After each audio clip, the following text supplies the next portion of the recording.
50 testimonies to celebrate my 50th birthday and 21 years in active ministry. Number 2. The man I do not know always appear to me. I grew up with my grandmother in the village. By age of 9 years strange things began to happen through me while growing up. There is always an urge, forcing me to saying somethings.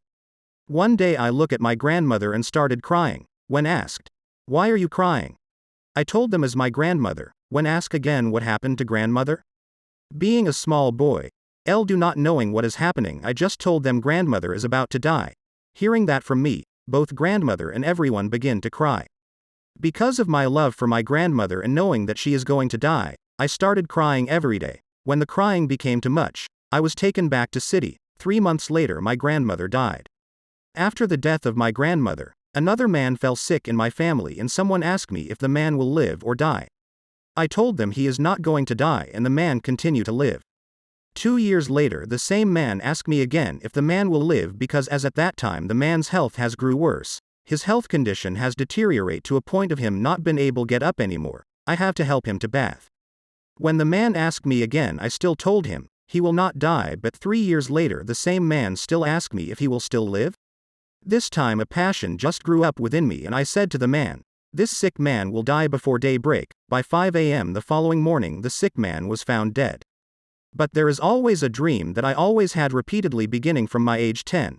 A man always appeared to me in a dream and he will be counseling me not become rude, not to fight with anyone. When this man won't go he will tell, "I will come back again." When he first told me he will come back again, I wonder why is he saying I will come back again because I do not know him.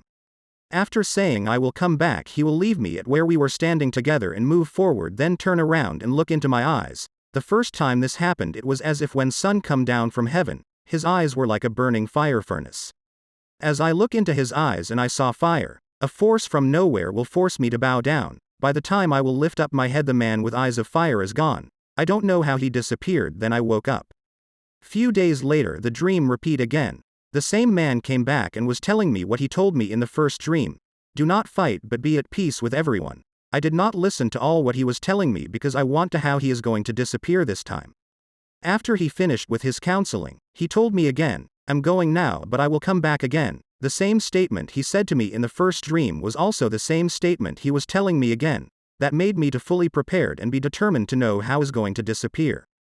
But when he looked into my eyes again it was as if sun came down from heaven and stood before me. His eyes were like mighty fire. Immediately this happened, a force came again and forced me to bow down before him. When I later raise my head he has gone again. Then I do not know him because I was a Muslim and a very young boy, but remember vividly all I saw in my dream till today. This was my experience from my age of 9, and strange things that do happened or experience while growing up in the village before my salvation. Let somebody shout hallelujah.